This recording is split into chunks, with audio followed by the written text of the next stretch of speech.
Darren Jones, a number of MPs have been asking you to run in any leadership race. Are you going to stand? I'm not, and look, I'm flattered by the support from colleagues, whether MPs or other important stakeholders in the party. But look, it's not something that I'm going to do. Is it because you don't think you've got the numbers of 81 MPs to get to the threshold, or you just don't think there should be a contest, or is it a mix of all of these things? What's your motivation to sort of say, no, I'm going to give way here? Well, look, I was never planning or organising a leadership campaign like some of my colleagues, where I was getting on with the job as Chief Secretary to the Prime Minister. And Andy Burnham is going to be the next Prime Minister, and if there was a contest of Labour Party members, he would win. So the question for me is, well, what would the benefit be to the country and to the party of a leadership contest? Darren, there was Wes Streeting, a couple of hours after Keir Starmer resigned, he said, I'm not standing. He was the main obvious contender. Your name was then in the frame as people that felt there should be a contest. They wanted to back you in lieu, really, of Keir Starmer standing. There's Alan Cairns that's talking potentially about standing. Your decision to not challenge, are we getting to the point now where it's pretty nailed on that Andy Burnham will become the Prime Minister once nominations close because he's going to be the only candidate? Is that, like, you 100% there now, do you think? I think that's the most likely outcome. There may be other challenges that come out, but I don't know of any. And so I think Andy Burnham will be the next Prime Minister, yes. Are there a number of MPs that are unhappy about what's going on here? There are lots of MPs who either want a contest or want assurance on economic policy, or a bit of both. I think, many people were still quite sad following Keir's resignation on Monday. It was a very difficult day for him and for the government. But at the root of it really was, I think, a concern from them, which is where this whole contest debate comes from, around wanting assurance on kind of economic policy and what Andy Burnham and whoever his team is going to be are planning to do once he becomes Prime Minister. And I recognise the kind of call for that clarity. I mean, could you have got to the numbers anyway? Well, there were definitely upwards of 100 MPs who have expressed concern either around contest or economic policy, or who were just feeling pretty depressed off the back of Keir Starmer resigning. Have you seen Andy Burnham? And presumably you've had a conversation with him about this.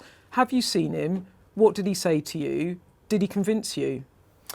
So yes, I saw Andy Burnham yesterday. I've spoken to him previously on the phone. As I say, I've known Andy for a long time. I worked closely with him when I was Chief Secretary at the Treasury, for example. And so my last conversation with Andy Burnham was to say, look, MPs are asking me to stand. I'm not going to, but they're asking me to stand for a reason.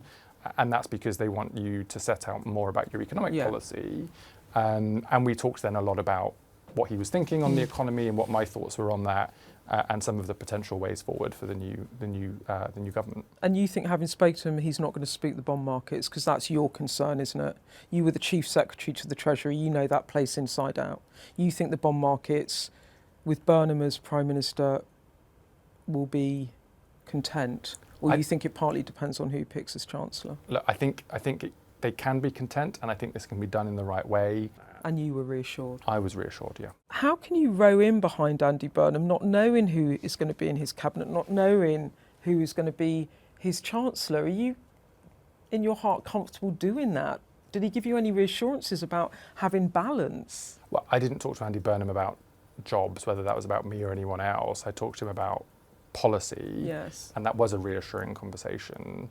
And I think the important thing here is all of us have to factor in our mind what's the best thing for the country, then what's the best thing for the party. It's obvious that Andy Burnham is going to be the next Labour Prime Minister. I welcome that, but it's therefore right that he and his team have the time to be able to transition effectively. Darren, there have been suggestions that Andy Burnham might borrow more to invest. Would you be supportive of that policy? I think there's room to borrow a little bit more, and there's room to do things in a different way. We all want to see more council houses built. You could just say, I'm going to borrow tens of billions of pounds, put it into Homes England or give it to councils and say build.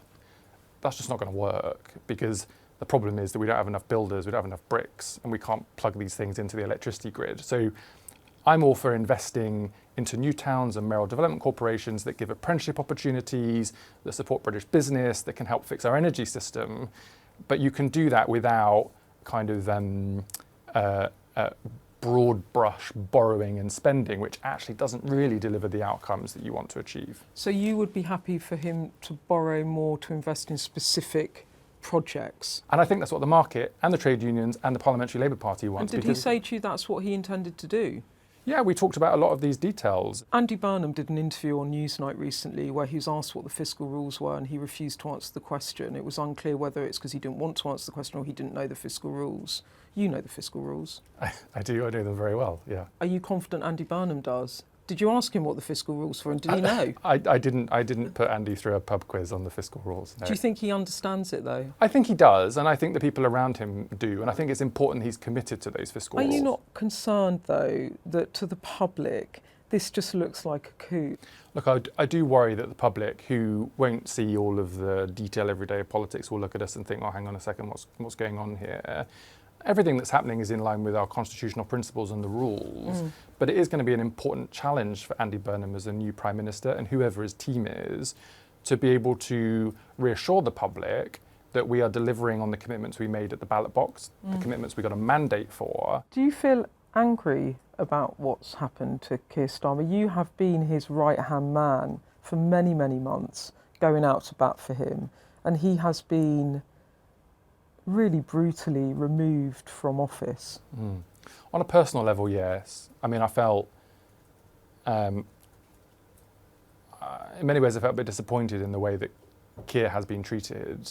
But look, if you were to ask Keir that question, he's pretty pragmatic too. He recognises this is the cut and thrust of politics. There's been no wrongdoing here. Did Keir Starmer want you to stand?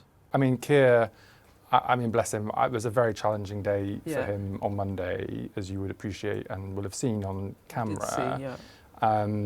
And I saw him privately towards the end of the day too, and he said to me, look, this is the end of my political journey, but I don't want it to be the end of yours, and you should do whatever you see fit in order to keep doing the work you want to do. What do you think brought Keir Starmer down? What's Andy Burnham got that's so appealing to Labour that Starmer lacks?